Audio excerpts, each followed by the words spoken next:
Hello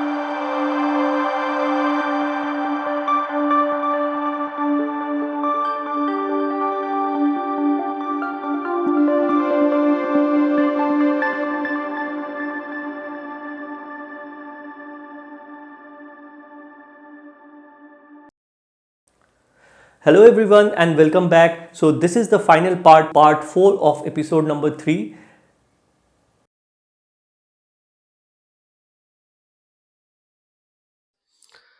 On day 10, we first decided to visit the Kinnersaranani Deer Park, which is around 25 kilometers from Bhadrachalam. We spent around 2 to 3 hours at the Deer Park, and after that we returned to Bhadrachalam and visited the Seetha Ramachandraswamy temple along with a round of the Bhadrachalam town.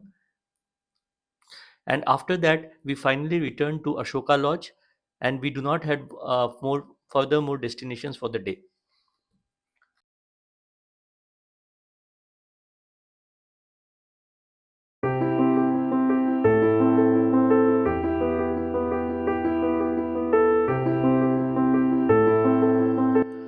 On day 10, we first visited the Kinnesarani Wildlife Sanctuary, which is around 25 kilometers from Bhadrachalam. Kinnesarani Wildlife Sanctuary is a forest located in Bhadradri Kothagudem district, Telengana. The wildlife sanctuary is spread over an area of 635 square kilometers with the picturesque Kinnesarani Lake with densely forested islands in the middle of the sanctuary. The wildlife sanctuary has a forest mixed with dense scrub and meadows. It comes under the Eastern Highlands' most moist deciduous forests. The deer park has the Kinnesarani Dam, and on the side of the big lake there is boating available. Boating walking through the deer park and a walk through the dam crossing it over the other side provides a very good experience for tourists and makes it a very good days out place. There is ticket at a very nominal price at entrance. The vehicle goes inside and through the deer park, and after that to the boating area as well on one of the dam too. There is a good parking on the side of the dam, after which one can walk a long way down the other side. One can even go down through the stairs at the bottom of the dam.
In this part, which is the last one of this episode, I will walk you all through the temple town of Bhadrachalam. The town is located around 312 kilometers from Hyderabad and has a documented history of Rama temple constructed in the 17th century by Kancheria Gopanna, popularly known as Bhadradri Ramadasu or Bhadrachala Ramadasu, a devotee of Shri Rama and composer of Carnatic music. The town of Bhadrachalam is a busy town with every facility available. Because of the pilgrimage nature, all kinds of lodges, residencies, hotels, and any living accommodation required here is available. The town and the temple remains illuminated throughout 24 hours. Government Harita Hotel is available very near to Indira Chowk. Apart from that, good hotels are situated at a distance on the other side of Godavari, while cheap accommodations are available near the temple.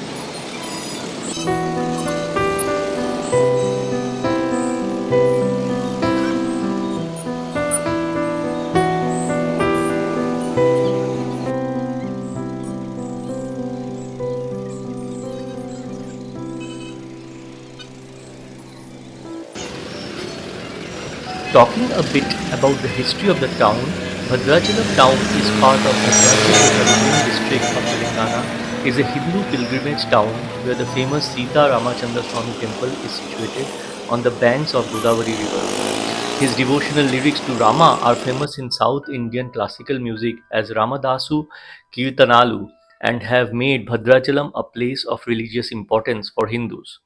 Gopana was the revenue officer of Bhadrachalam under the reign of last Sultan of Golconda, Abdul Hasan Qutub Shah. Gopana was accused and arrested of using funds meant for the Sultanate treasury to build the Sita Ramachandraswamy temple. He spent 12 years in jail where he composed bhakti songs still sung at this temple. Before Golconda Sultanate collapsed during Aurangzeb's expansion of the Mughals' control of the Deccan region, Gopana was released by Sultan Tana Shah when Lord Rama himself appeared with Lakshmana to pay the gold coins. Sultan demanded for Gopana's release. Gopana then continued to compose poems dedicated to Rama in this temple. There are contradictory stories, as it is also said that Gopana's release was the year 1680, which is closely associated with the beginning of the fall of the Golconda Empire. Every story lacks evidence though. According to another myth published in many of the newspapers and local publications, the 15th century Kabir Das, a Muslim saint, toured Telengana singing bhakti songs of Rama. The dedication and charity of the 17th century Gopana so impressed Kabir that he gave him the title of Ramadas, Rama's servant.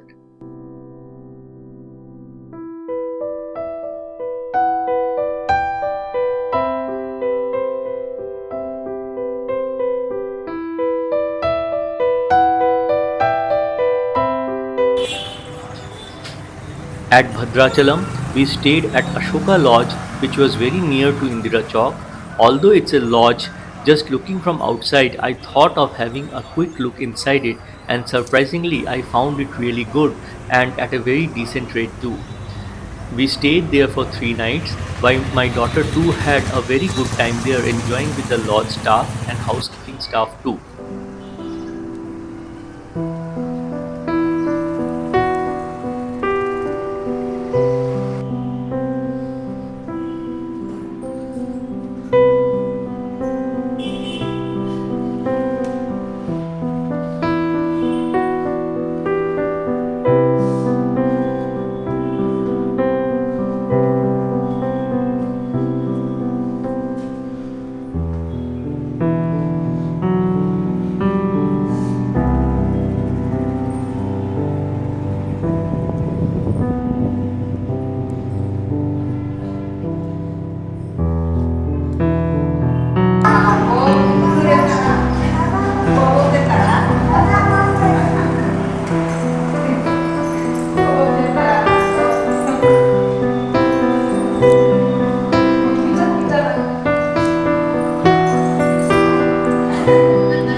A brief about the temple.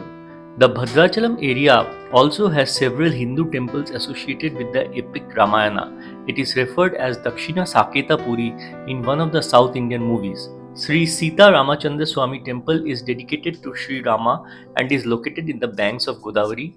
The temple is also referred to as Bhadragiri or Bhadradri and is one of the Divya Kshetrams of Godavari, often referred as Dakshina Ayodhya too. The central icon features the four-armed Vaikuntha Rama, the form of Vishnu appeared in to answer Bhadra's prayers. Rama's consort Seetha and brother Lakshmana form part of the central icon. After Gopanna, Tumu Lakshmi Narasimha Dasu from Guntur and Varada Ramadasu from Kanchipuram looked after the temple's rituals, offering prayers daily at Bhadrachalam and spent their life there. Bhadrachalam follows the Vaishnavite Pancharatna Agama tradition and its system of worship is modeled on that of Ranganatha Swami temple in Srirangam. The temple has four entrances. The Rajagopuram is located at the northern entrance, which is called the Vaikuntha Dwaram. The temple houses a number of sub-shrines and a few mandapams. After Varada Ramadasu's death, Narasimha Dasu carried his corpse into the Godavari and died by drowning. There are a lot of lodges and residences situated very near to the temple, especially for the pilgrims who would visit the temple. Anyone visiting the town can consider staying in these accommodations. Amongst the many temples linked to Ramayana, it is said that during Treta Yuga, Maharshi Bhadra performed penance at the bank of river Godavari in this Dandakaranya to get grace of Lord Rama and in countenance of his beloved God. The the exalted Rishi implored Rama to be seated on his head, but Rama, who was in search of his consort Sita, gave promise to his bhakta that his desire would be fulfilled on his way back. After finding Sita and accomplishing the process of punishing the wicked Ravana and establishing Dharma. Thus, the sage had been in continuation of the frightened penance as Sri Rama could not accomplish the promise in Ram Avatara.